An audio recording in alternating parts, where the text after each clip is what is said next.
devotees. Oh, glory to Shri Guru and Shri Gauranga. Oh, glory to Srila Prabhupada.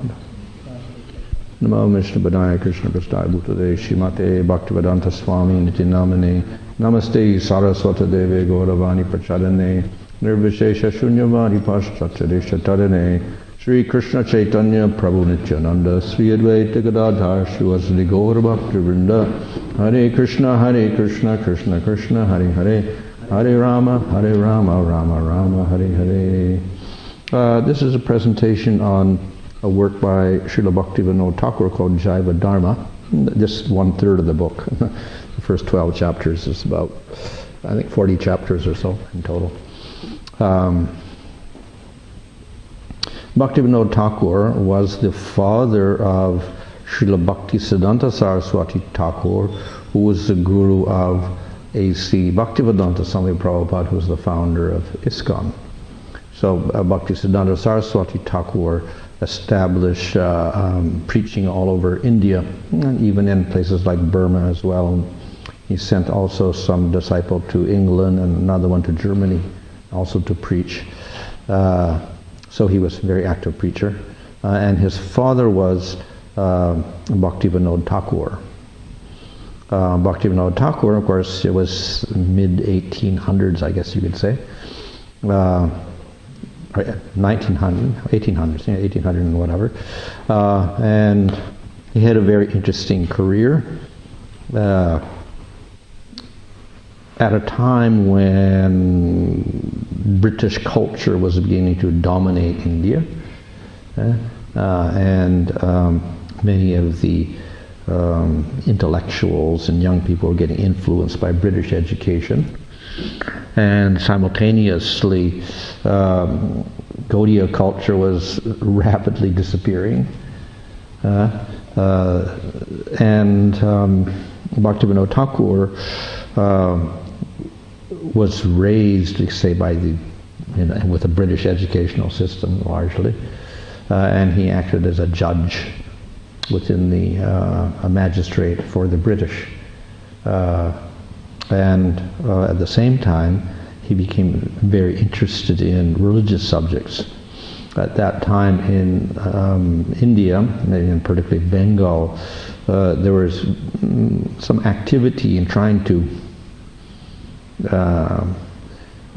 maybe adjust the Vedic culture with modern culture and with British philosophy, British culture, and British ideas, modern ideas, etc. So there was some attempt to fuse Upanishadic ideas with the modern thought, etc. That was one stream of thought at that time. Bhaktivinoda Thakur, of course, came much after, a few hundred years after, 100 and something years after probably, other great Acharya, Vishnu Chakravarti Thakur and Baladev Vijayabhusan. And Vishnu Chakravarti appeared a few hundred years after Chaitanya Mahaprabhu. So Chaitanya Mahaprabhu, he was the person who we founded this movement that we're following, the Gaudiya Vaishnava Sampradaya. But he didn't write any works. Only the Shishastaka that we recite every morning is credited to him. He did not write works personally, unlike many founders of movements like Madhvacharya for his movement. He wrote many Sanskrit works, commentaries on Upanishads, commentary on Vedanta Sutra, and other works. And same with Ramanujacharya, who founded the Sri Sampradaya. He wrote many works, commentaries on Brahma Sutras as one of his main commentaries, and other works as well. But Chaitanya Mahaprabhu didn't really write too much, and all we have is maybe Shishastaka and a few other poetic works. But he ordered his disciples or followers to write works. So Rupa Goswami wrote the Bhakti Rasamrita Sindhu. I presented the first section of that eastern section, maybe a month ago or so, here. This is a classic work analyzing pure bhakti and rasa. He wrote other works on rasa, like Ujjwal Ninamani. He wrote plays. literary works, and poetry, etc. So he is a prolific person.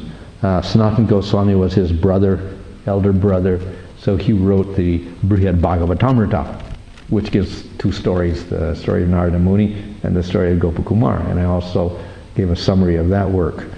So in there he also explains the different types of bhakti, culminating in the bhakti of Vrindavan and then ultimately the gopis' love for Krishna. And then we have Jiva Goswami, who was the nephew of Rupa and Sanatana Goswamis. He was the philosopher. So he wrote works, particularly what are called the Sandarbhas, to explain the philosophy. Who is Krishna? Who is Bhagavan? Who is Paramatma? What is Bhakti? What is Prema? In detail, using mainly Bhagavatam as the proof. So this is the Sandarbhas. He wrote the Sandarbhas. He wrote literary works as well. So he was quite prolific.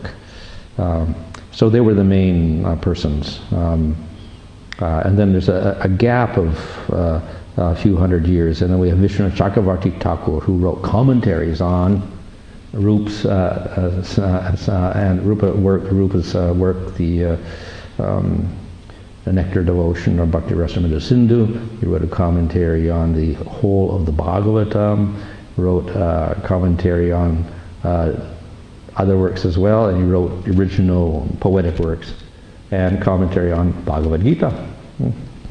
And Baladev Vibhusan was right after him, who took him, he was his Shiksha disciple, and he wrote a commentary on the Brahma Sutras, which is considered major, and on Upanishads. So we only have one left called the Isopanishad. Others are lost. And he wrote some poetic works as well. But then after that, then there was another gap and nothing was happening really. And then we have Bhaktivinoda Thakur appearing in the modern era. All the other ones are more in traditional era. Everything was in Sanskrit. And then we come to the modern era. Of course, there's one other thing, that is that there were some Bengali works.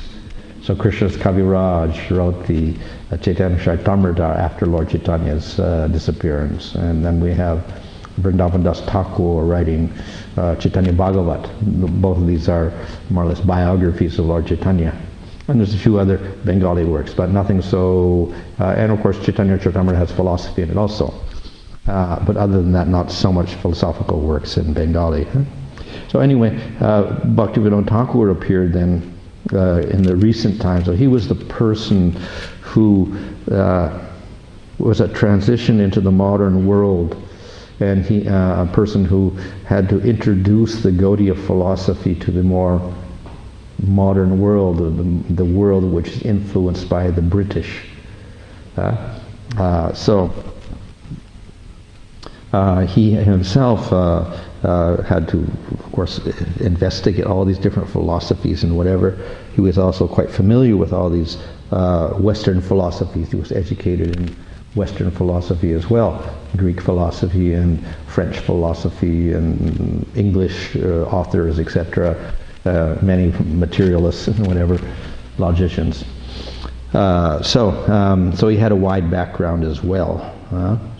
And then he discovered Chaitanya Mahaprabhu's philosophy and practices, and he became very, very attracted to that.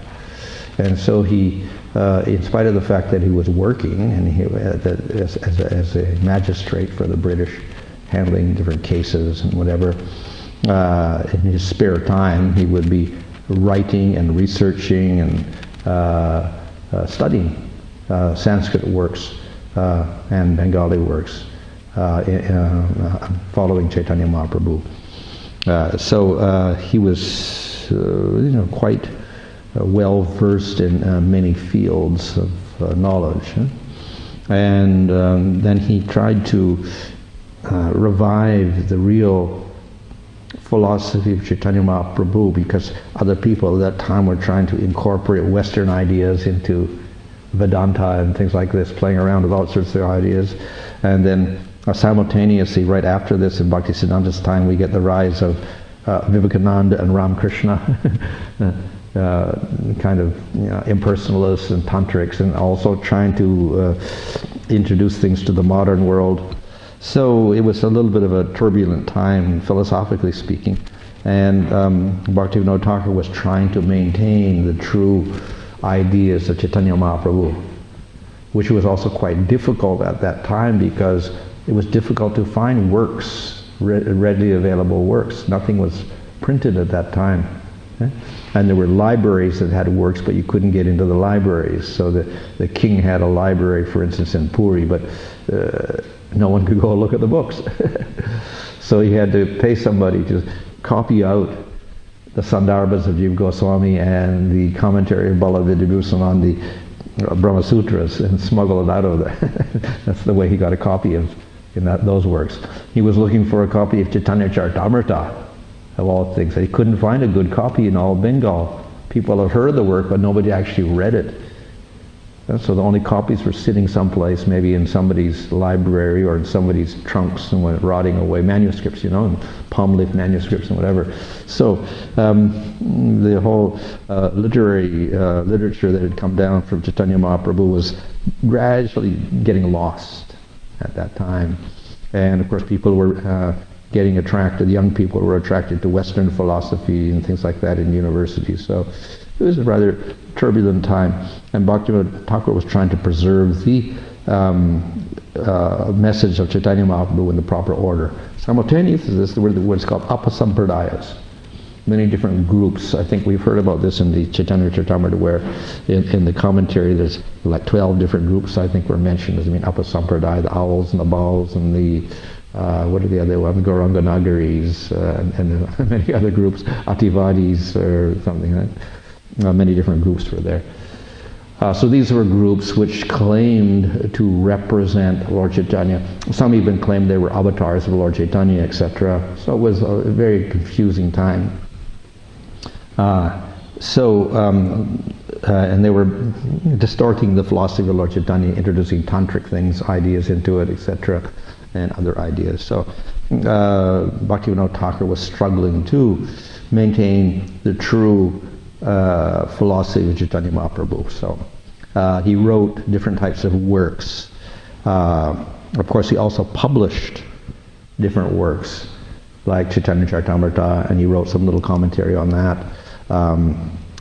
He even published works of other sampradayas, like a few works of Madhvacharya and the Sri Sampradaya as well, and some of his own works. He wrote his own works as well, like Harinam Chintamani, which I covered a few weeks ago, was one of his works. And this is Jaiva Dharma. This is an interesting work because it's in the form of a story. It's not a poem.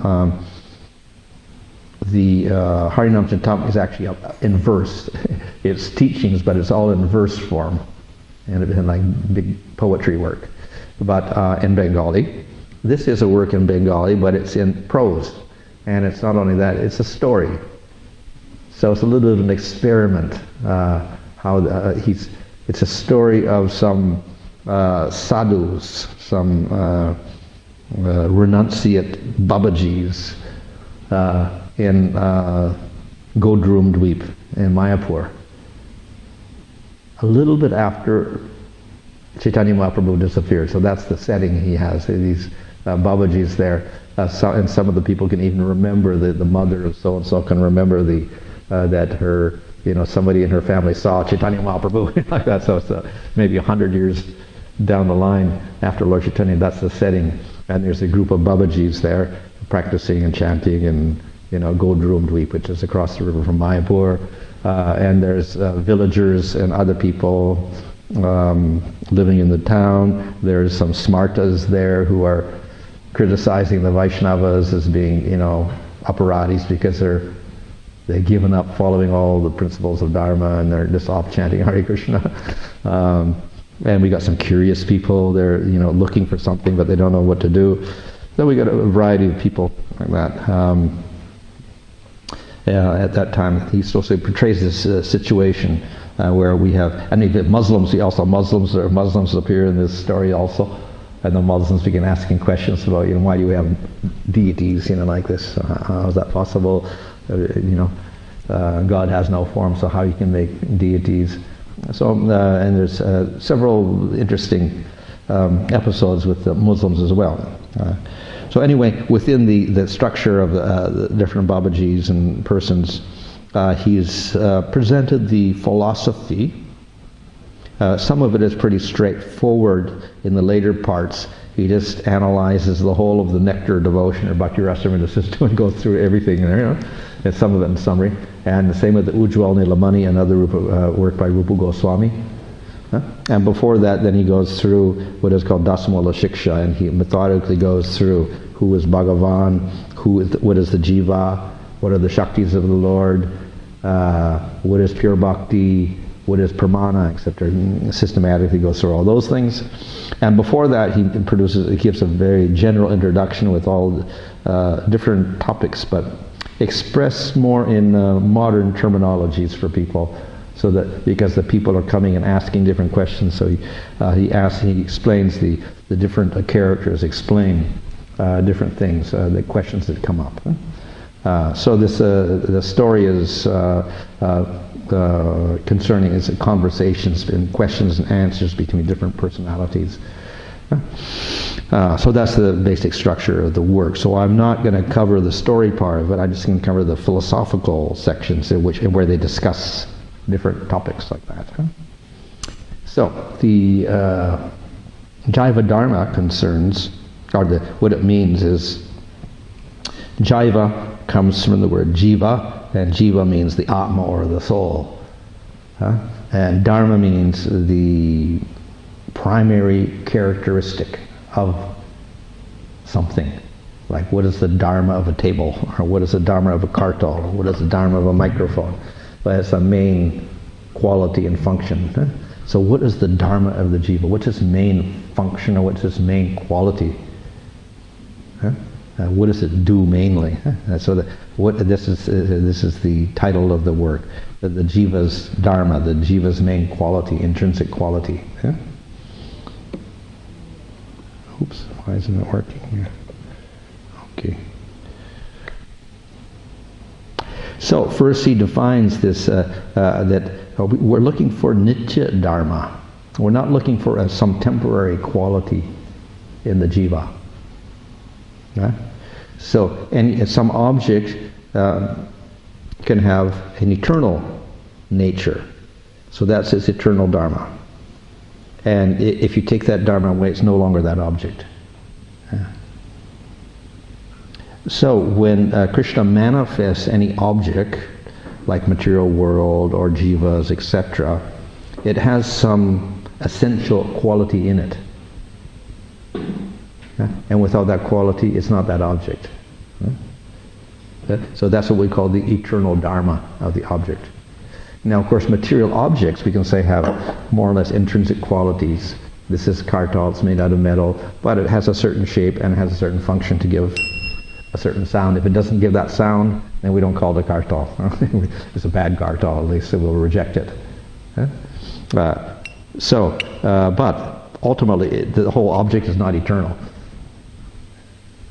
It can be melted down and it's no longer kartal at all. And of course, all the metal, when pralaya comes at the end of the life of Brahma, all matter disappears and nothing is left, and all we got is prakriti. So in that sense, nothing is eternal about it. It's an object itself. So we want an eternal object, and then we have to look for its eternal Dharma.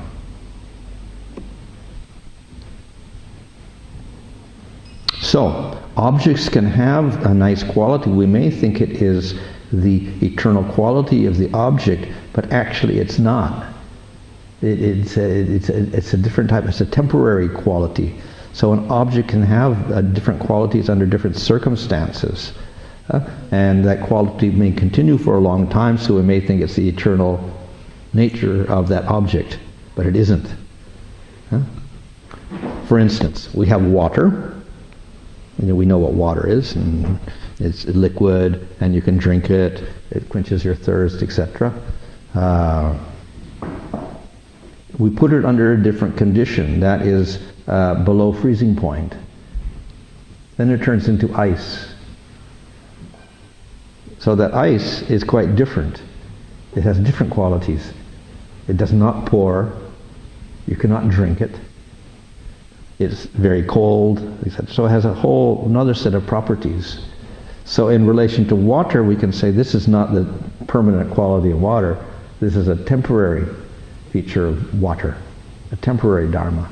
Whereas the liquid nature, that's the permanent dharma of the object. Okay?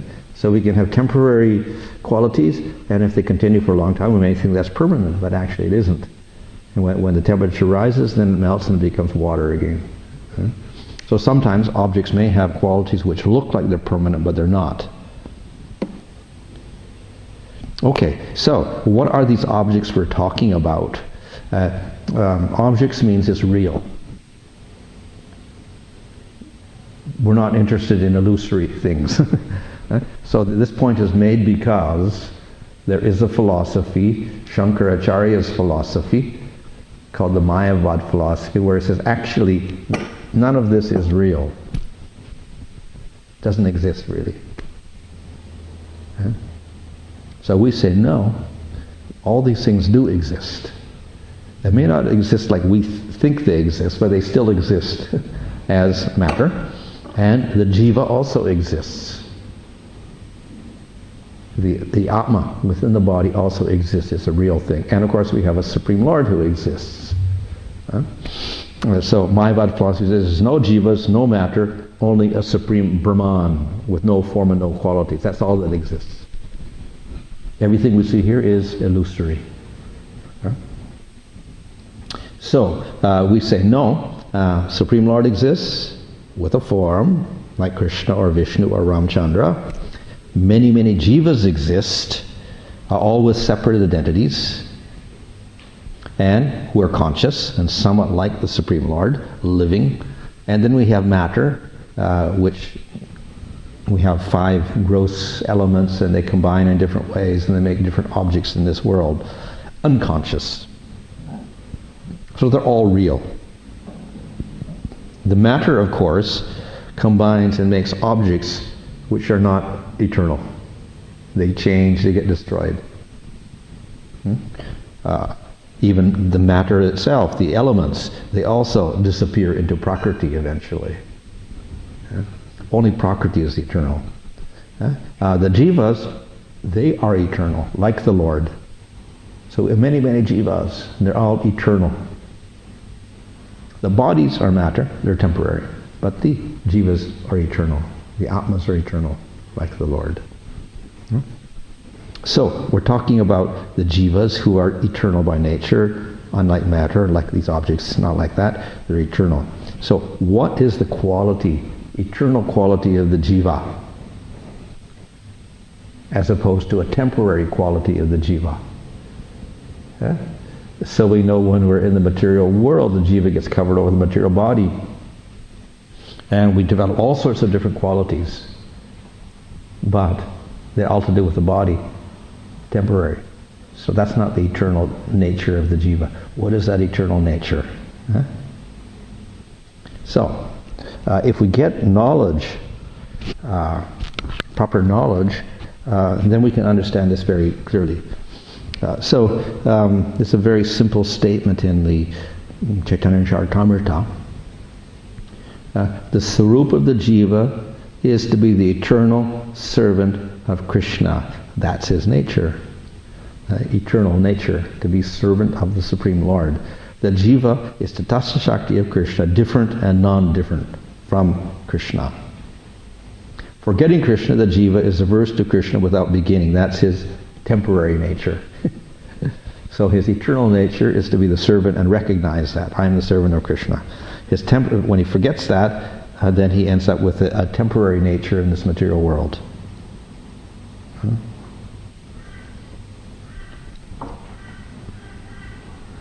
So, the Jiva is called Tatastha Shakti. Here we have Tatastha Shakti mentioned here. Krishna Tatastha Shakti Beda Bed Prakash.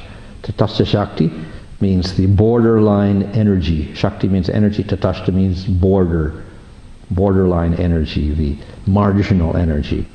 So this refers to the Jivas. They are called marginal because they can be attracted to the spiritual world or to the material world. The Supreme Lord is conscious like the Jiva, but he's never attracted to the material world at all. He doesn't like any matter, it's very inferior. But the Jiva gets attracted to the material world and all the inferior objects here and tries to enjoy them. Or he can be attracted to spiritual world and Krishna, and he can get his happiness there. So he's got a dual, can be a dual nature, one or the other. So that's why it's called tatashta. He can go either way.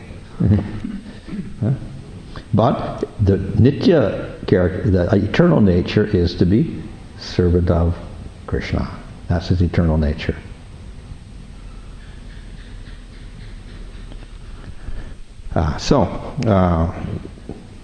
The Jiva is Tatashta Shakti. A Jiva is a conscious entity, eternal conscious entity. So we can say spiritual.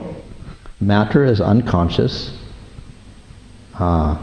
So if a Jiva becomes attracted to matter, they're very different. So actually the combination is not very compatible. It's like dogs and cats, incompatible. So Jiva with matter is also actually incompatible. So there's an arrangement by the Lord, because the Jiva likes and wants matter, that it looks like it's compatible. So that's arranged by the Supreme Lord. So it becomes suitable to relate with matter. So the power that does is called Tatashta Shakti.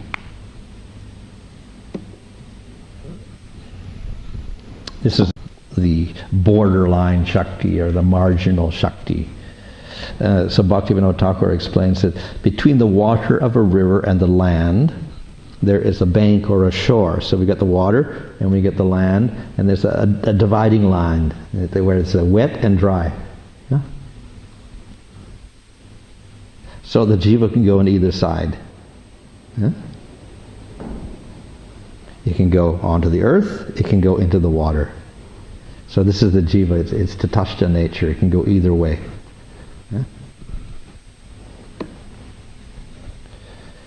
So the Jiva is Tatashta. The Jiva is conscious, but the Jiva is different from the Supreme Lord at the same time. He's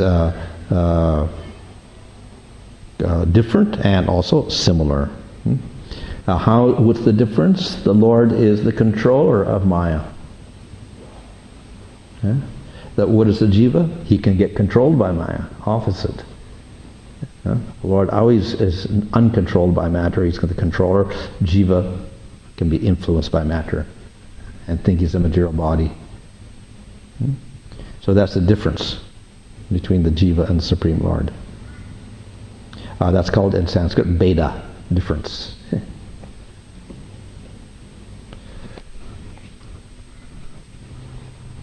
So there is similarity between the Jiva and the Supreme Lord. They are both conscious. That means they have their individual identity, and they can know things. I know this particular object, I perceive this object, I am aware of myself. That is what consciousness is. So the Jiva is a particle who says, I know who I am this person, and I see this, I see that, I experience this. That's Jiva. Supreme Lord also like that. So there's a similarity between the Jiva and Supreme Lord. Matter, there's no consciousness at all. There's no sense of I, no perception. So very, very different. But Jiva and Supreme Lord, similar. In this sense, this Shakti, the Jiva Shakti, and the Supreme Lord are very, very similar. So they're called non-different. So they are simultaneously, the Jiva and Krishna they're different. And the first thing, Maya controls the Jiva but not the Supreme Lord, and they're similar, same. That is, both conscious entities. So that's why we say Bheda Bhed, different and non-different.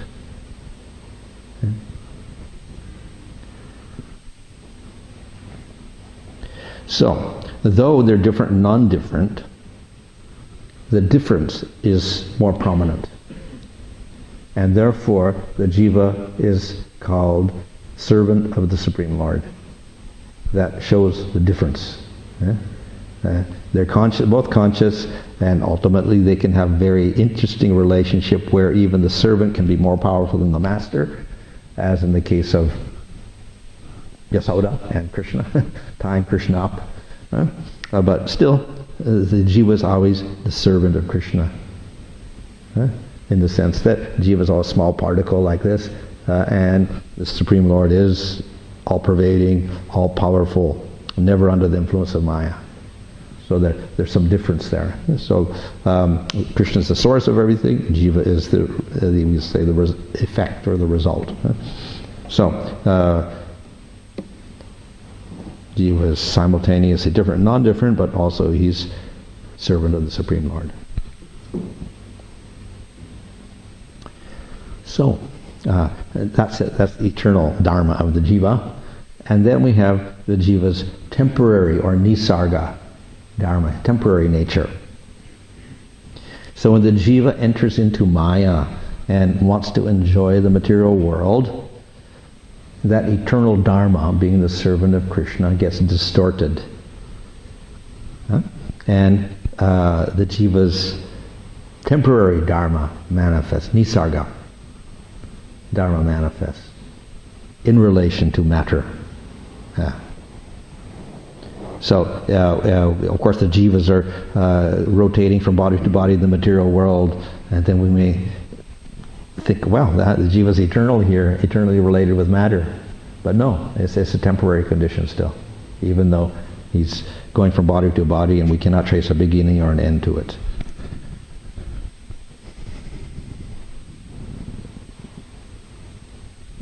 So the Jiva is a small particle, but he also has a great capacity. Just as a spark attains the power to burn and becoming a huge fire able to burn the universe, so one Jiva attaining Krishna, the object of Prema, is able to manifest a great flood of Prema. So a particle is very small, but it can become a huge fire. So the Jiva, small particle of Krishna, but if he relates to Krishna positively, it gets Prema. He manifests a huge amount of Prema. So we cannot underestimate the power of the Jiva also, spiritually speaking. So this actually, the Prema that manifests, or the love that manifests in the Jiva, which is like a great flood, that is the ultimate eternal dharma of the Jiva. That is the Jaiva Dharma, Prema.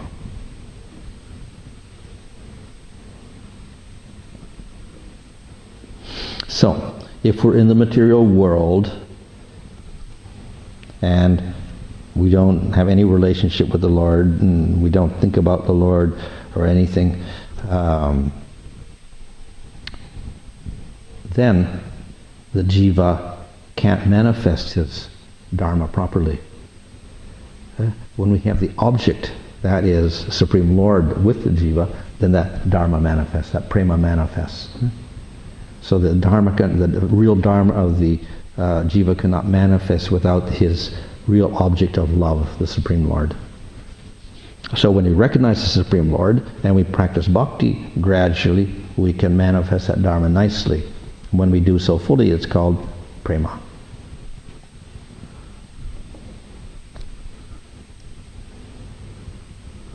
So the title of the work was Jaiva Dharma, the Jiva's Dharma. So by that we mean the eternal Dharma, and ultimately it is Prema, this relationship of love with the Lord. So this is it's a spiritual manifestation in the Jiva in relation to the Lord. It's got nothing to do with the Jiva's relationship with matter. In fact, the Jiva cannot manifest any Prema in relation to matter or anything in the world. So, and it's related to the consciousness of the Jiva. So the real consciousness of the jiva manifests its full capacity when it experiences prema. And of course we can say prema also means one is a servant of Krishna. We serve Krishna. So that's the innate dharma of the jiva. That's the Jaiva Dharma. So we often talk about serving Krishna. So why do we say that? Because that's the very basic definition of our eternal dharma. Nitya Krishna Das, I am the eternal servant of Krishna. So we accept that fact, and then we manifest prema, which gives us highest happiness. So that's the theme of the work. Okay.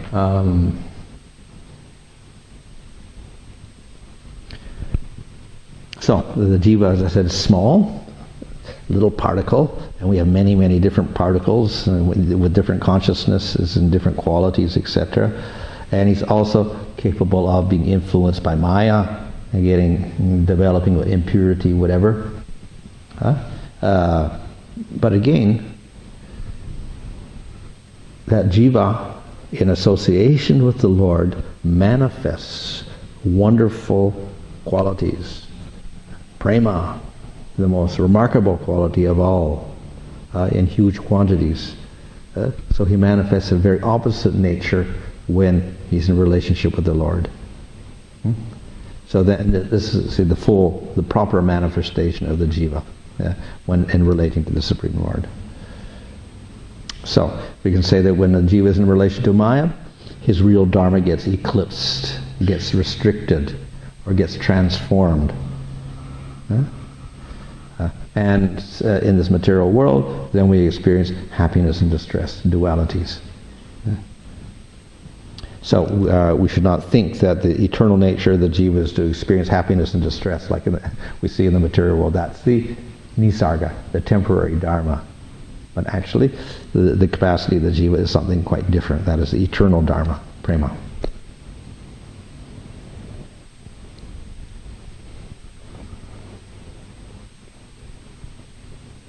So, if we have a pure body, a pure spiritual body, then we can manifest ourselves as the servant of Krishna.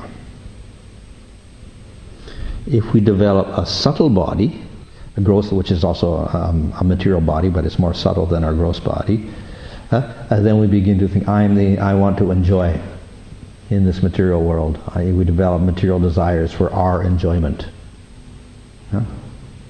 Then we get a gross body, and then we identify with that body, and we think of I'm so-and-so, a Brahmin, Kshatriya, king, poor, happy, wealthy, whatever, artist, sportsman, whatever, famous, suffering, surfer, whatever. We take all sorts of identities in the material world with the gross body. So in other words, we develop various levels of contamination in the subtle body and then in the gross body.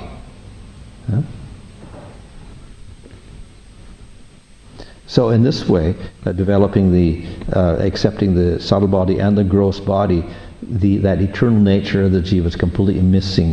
We get a distorted version of it in the material world. We get a reflection of it in one way.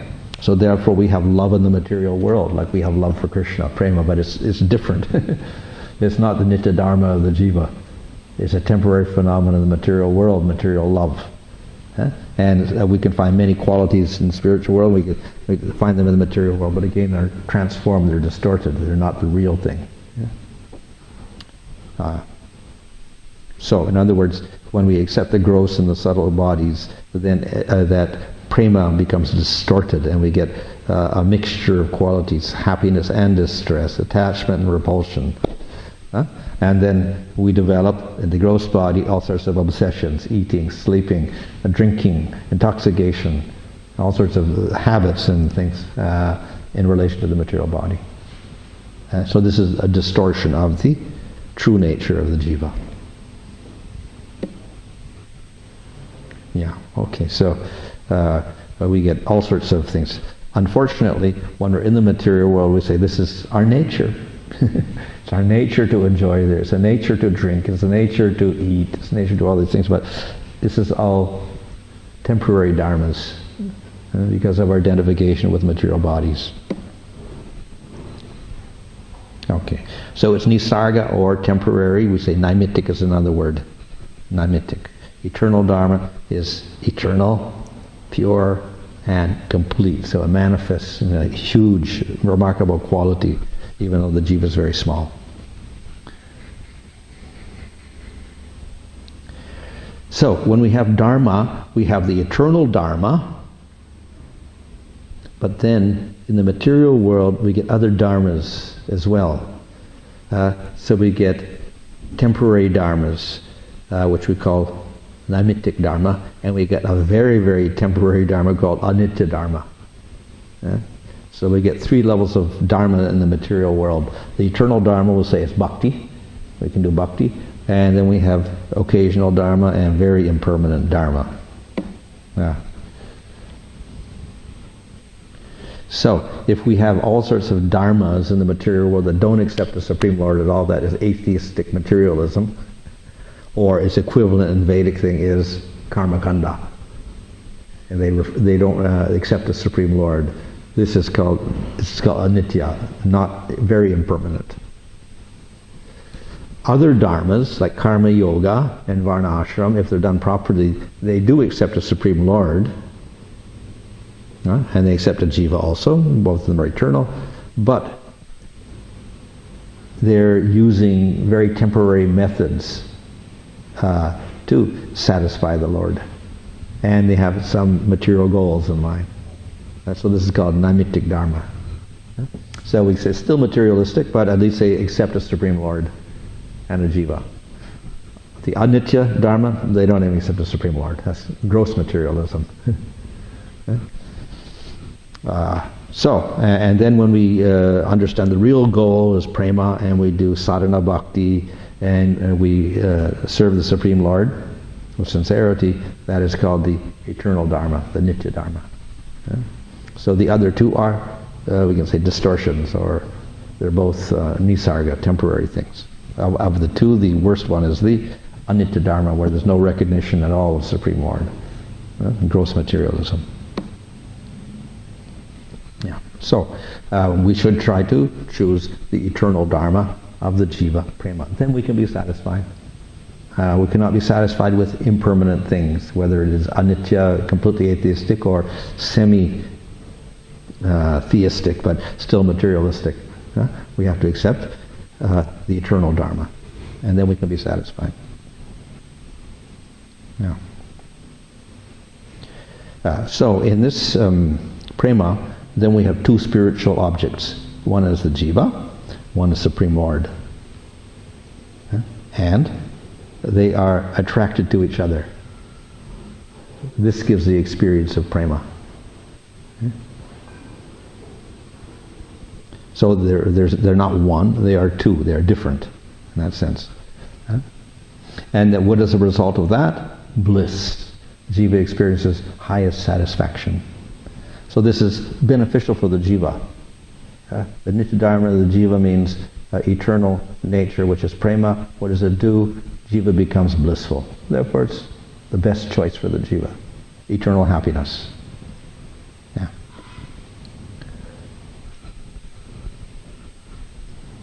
So this is the dharma for all jivas. All jivas don't accept it.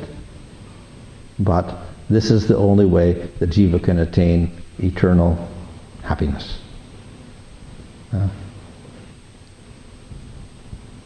So another way of stating the jiva's dharma, we can say it is the nitya dharma is Vaishnava Dharma. Vaishnava Dharma means we accept Supreme Lord and the jiva. Jiva is servant of the Supreme Lord. That is what Vaishnava Dharma is. So we can compare other dharmas to the Vaishnava Dharma or to this eternal dharma. And we can see the differences. The more differences, the less pure it is. The less differences, the more similarities, then we can say the purer it is. Until we come to a pure state where we understand, I'm the servant of the Lord. And our position is to serve the Lord in devotion. That's the highest level, that's the purest level of all. So we can examine other philosophies and other religions, etc., and we can see how much they accept a Supreme Lord, how much they accept a Jiva, how much they accept a loving relationship between them. And to that degree we can say this is a pure religion or a pure philosophy, or more impure religion or impure philosophy. Yeah. So Bhaktivinoda Thakur, as I said, was quite literate, and he had knowledge of many things and many religions, and he studied all sorts of things. So he's always comparing the Vaishnava Dharma to other religions of the world.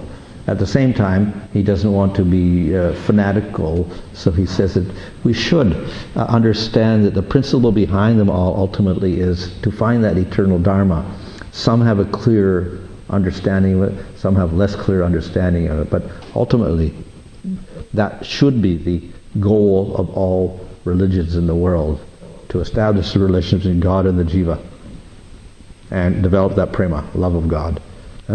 And we can compare the religions and see which religion is actually giving this effect, which is more effective in producing this effect, this production of bhakti and prema. Well, I think that's okay. Okay. So, also we come to phrases that are used: creation of the jiva, formation of the jiva, etc. And when we talk about the jiva in the material world, the jiva appears sometime in the material world. So it's a little puzzling, because we also know the jiva is eternal, so how can it be created? The explanation given here is that we're using material words to express something spiritual, and that's very difficult to do. We're using material words, but if we don't use material words, people don't understand anything. So somehow we have to use material words to express something. But in the material world we have past, present, and future. In the spiritual world there's only continual present. So how do you express something which is eternal in terms of material world that has past, present, and future? So therefore we say the jiva gets created. But then that's wrong, because the jiva is eternal, but then we want to think of everything as coming into the material world being created. So, therefore, there's a little bit of a conflict in how we express things. And we'll never solve this problem actually until a person gets realized. When they realize Atman and Supreme Lord, then they'll understand, what does eternal mean? And they understand there is no past, present, future at all. There's only continual present that goes on forever. So as long as we're stuck on our lower consciousness, then we'll have to use words like creation, etc., but that's not actually true. So the jiva are both in spiritual time ultimately. The jiva, of course, in the material world gets confused and he's stuck in material time, but the jivas in the spiritual world are eternally also fixed in that eternal presence, like the Lord. Therefore that nature of the jiva is also eternal, but it doesn't look like it's eternal when we're in the material world. But actually it's eternal in the spiritual world, and it's eternally with the jiva there. So, someone asked this question, well, how you're talking about this, the jiva in the material world, then he gets Vaishnava Dharma, then he attains Prema. It looks like it's temporary. How can it be eternal? So he says, actually you cannot really understand all of this. If you get to the realization of Bhava and Prema, then you can understand why Prema is the Nitya Dharma of the Jiva. Otherwise, you can think about it, but you're always going to get stuck, because we're stuck in material time with past, present, future. So therefore, some of the questions cannot be answered properly. You have to wait for realization. Then you will understand why we say Nitya Dharma of the Jiva, and then he's stuck in the material world. It doesn't look like he's Nitya. So therefore, we shouldn't subject everything to material logic and argumentation. Okay. We can also cover this very interesting point. Who's a Vaishnava? He is a Vaishnava who chants Krishna's name without offense. Okay, so we have three types: Kanishta, Madhyama, and Uttama. The person who occasionally chants is called a Kanishta, but no offense. A person who chants constantly, he's called Madhyama, he's better. A person whom upon seeing makes one chant Krishna's name is Uttama. So he can inspire other people to chant nicely. He is the Uttama. These are the classifications given by Chaitanya Mahaprabhu in the Chaitanya Charitamrita. And also we can see in the, I think in the Harinam Chintamani as well.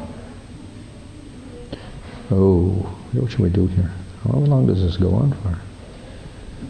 It's going on forever. Anyway, maybe I better stop there and take some questions. Any question there?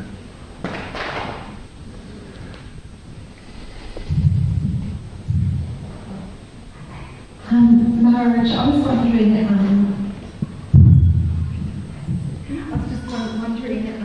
is there, could there be any concept of bhakti in aspects, elements of religious traditions? For example, okay. Say the medieval mystics like Hildegard von Bingen and other saintly. Yeah. Well, some of the religions are a little complex because we have so many different ideas there and different sects and stuff. One problem with like Christianity is that it's difficult for them to accept a form of God. So therefore, how can you express love for some abstract something or other? So they certainly have a sympathy for that love, but how to express it properly? So they're in the right direction, but because they're not too developed, because they don't quite have this definition of a form of God, qualities of God, Leela of God, and then the relationship with God. It's all a little bit vague. So in that sense, they're in the right direction, but not really too advanced in that way. Of course, good that they do have a conception of love of God, very good, but not too advanced in that direction.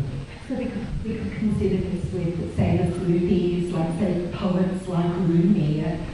Some of the poems are so beautiful. Love songs to the Prema. I guess again, possibly it's some may have that expression, but it's very difficult for them to do clearly, because if they did say a form, they'll probably get executed or something, or you know.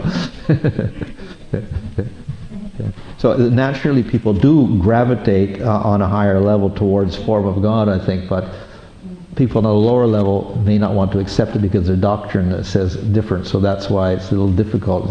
They may have that realization of a personal God, but they're not going to really directly express it to people because other people will start persecuting them.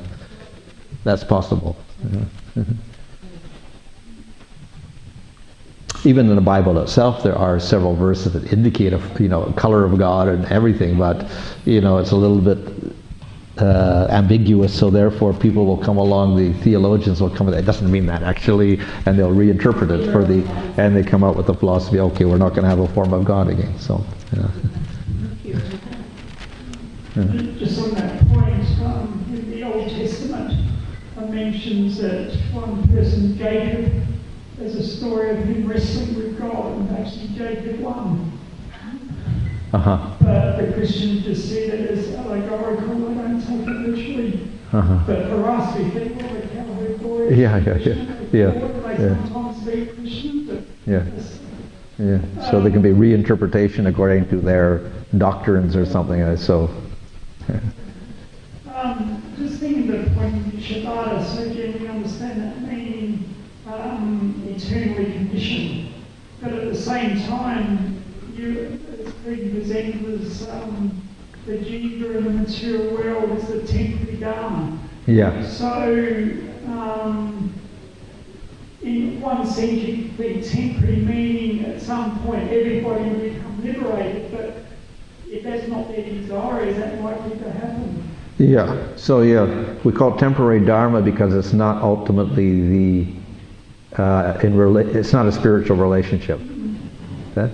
So therefore, in that sense, it's temporary. And we say that The temporary is when the jiva has an eternal relationship with an eternal object. And he doesn't have that in the material world, so therefore we call it temporary. But, as I say, we can go on forever in the material world like this, and therefore we're called nityabada, with the possibility of getting out, but still many of them don't, many jivas don't, so therefore we can say nitya in that sense.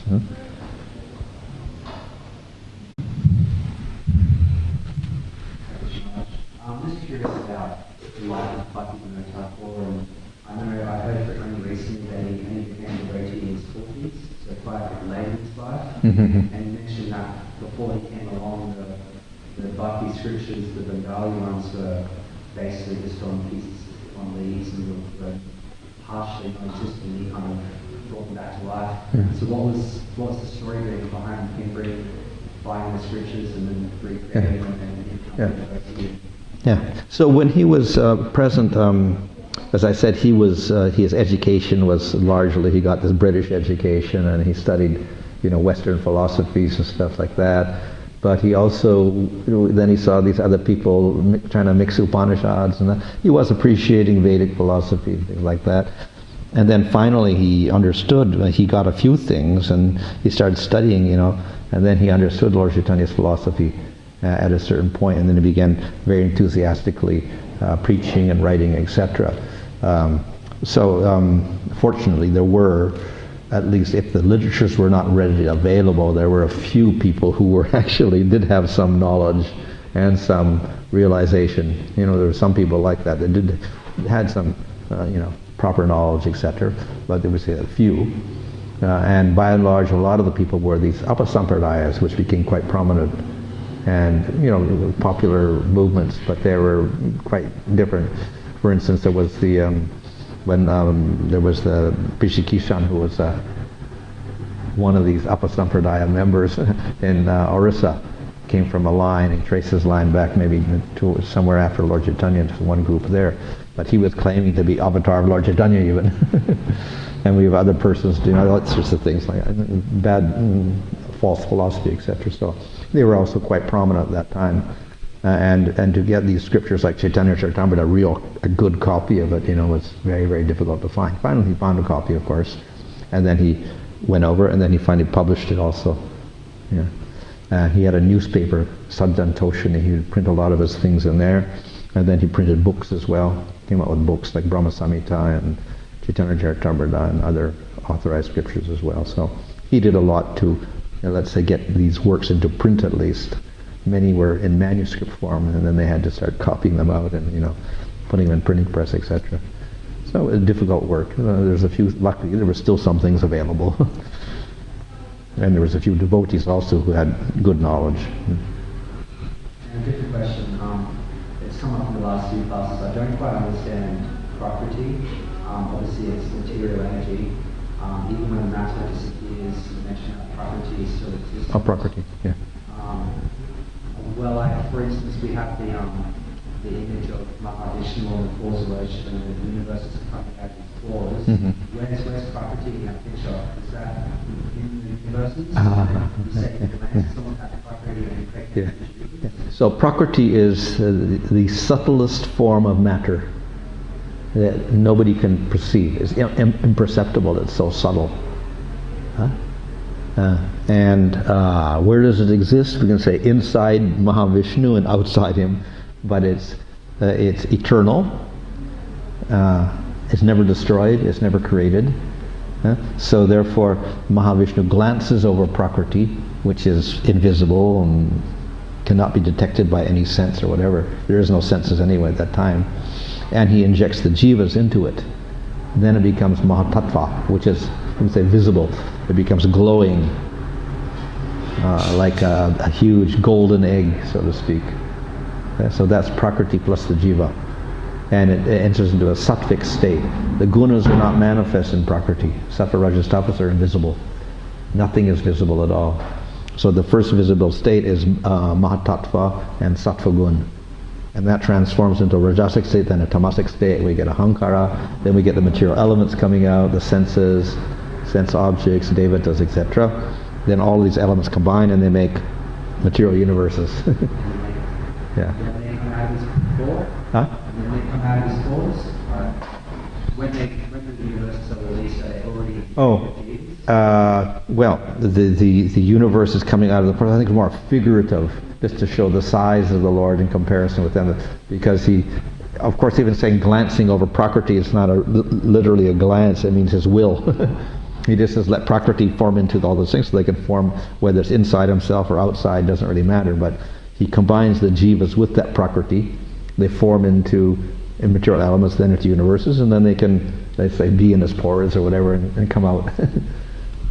Yeah, the idea of glancing on the Prakriti makes me connect. You mentioned about the wave function in physics as well. Yeah. Until we observe something that he actually superimposes its position. Yeah. It's almost like when he observes, when he looks at something, then he makes it. Then it becomes what it is, like that. Yeah. We have an analogy in the Bible also, in what is it, Genesis, isn't it?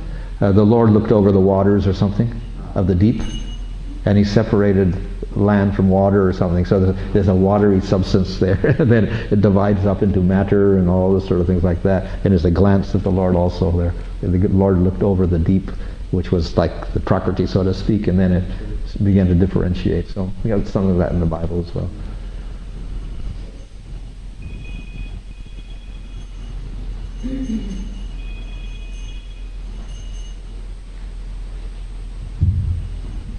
You mentioned how the Jiva is marginal potency. Mm-hmm. So does that mean that we were not in the spiritual world originally? Well, like I say, the Nitya Dharma of the Jiva, we're talking Nitya Dharma of the Jiva, then we say, well, we're not Nitya now because it's temporary, because I don't have that Prema now, but that's my Nitya Dharma. So what is it? So we get a little contradiction here because we call it the Nitya Dharma, but we're in the material world, and then this explanation was given.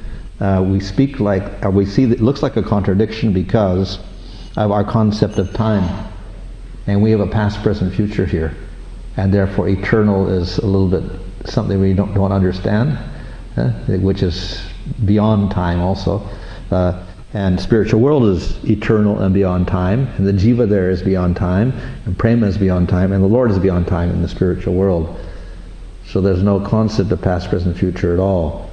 And that's the Nitya Dharma of the Jiva from that point of view.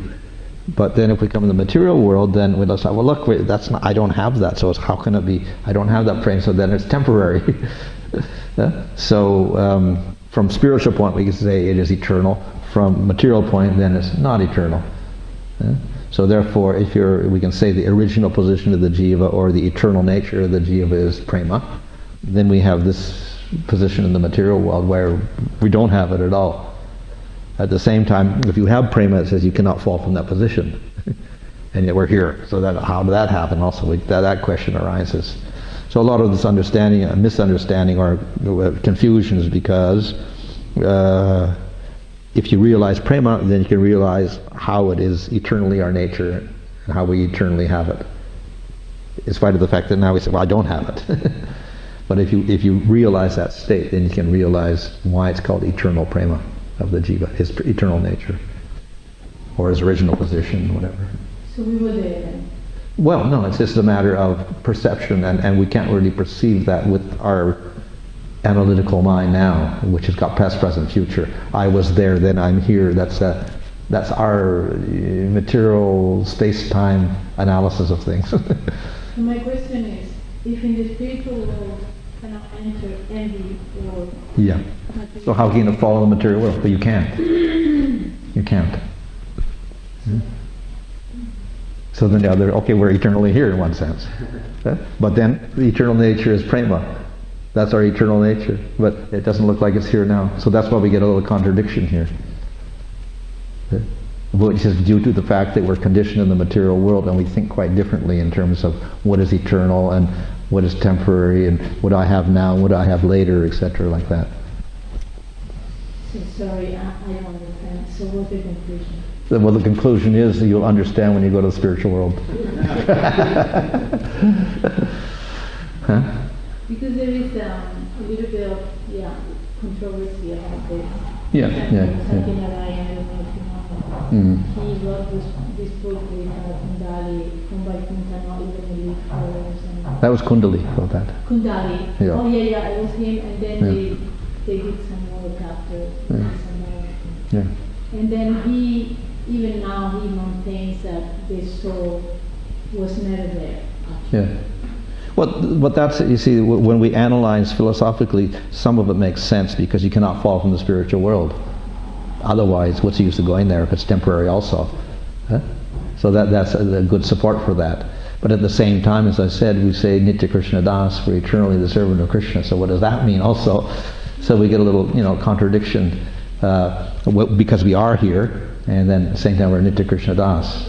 But then if we go there, we shouldn't fall. So how did we fall from there at all? So then we say, okay, we're eternally here. But then the contradiction is we got Nitya, our Nitya Dharma is Prema. So then that's a contradiction to saying that we don't have, so. But the solution, I say, is if you have realization, then that type of controversy disappears. So basically it's very difficult to understand. Yeah, it's beyond material logic in one sense. And then in relation to what Madhuri asked, I had the same question because I grew up in a Catholic background, Yeah. and there is a lot of mentioning of love for God, and saints had poems really elevated. Yeah. So it looks like they're experiencing something very, like even ecstatic symptoms. Yeah. Saint Therese has poems talking about, ecstasy. Yeah. God. So I was just wondering if Prem is just an exclusive feeling of Vaishnava path, or it could be also in Bhakti. Well, as I said, there's a problem with the tradition, or we say the conservative faction of the church. They don't want to admit a form of God. So that kind of limits the experience of God also. Now the experience of God also is a little bit beyond words as well, though we can talk about many things and describe it in words, but actually it's beyond that because it's an experience. In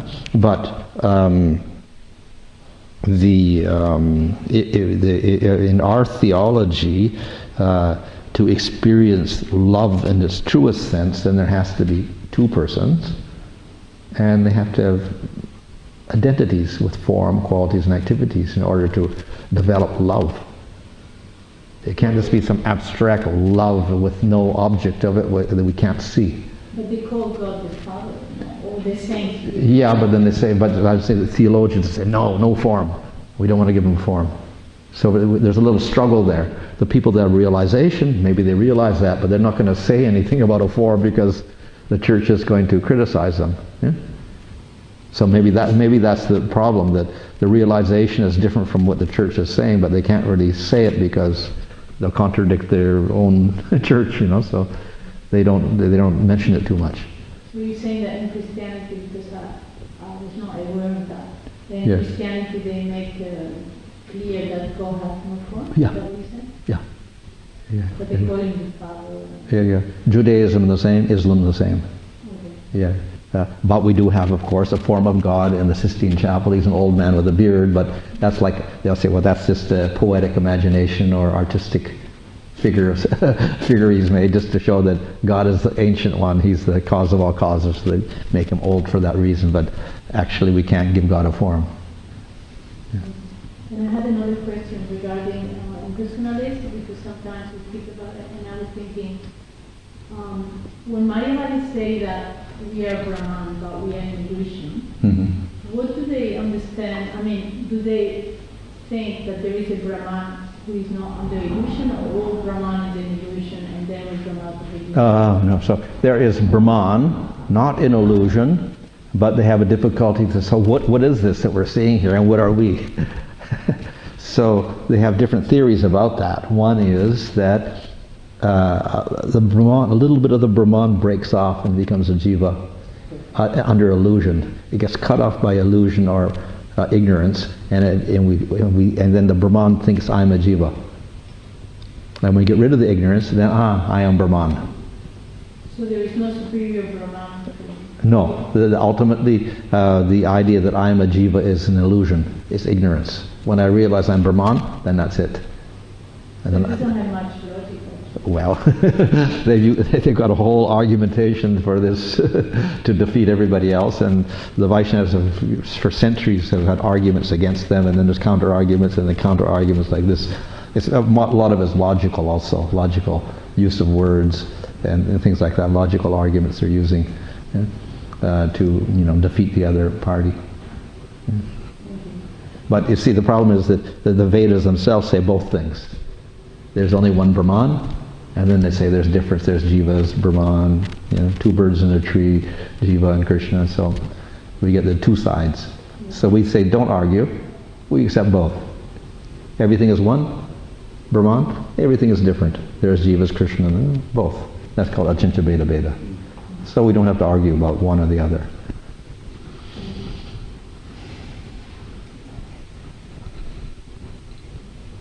Okay. Right. Hare Krishna.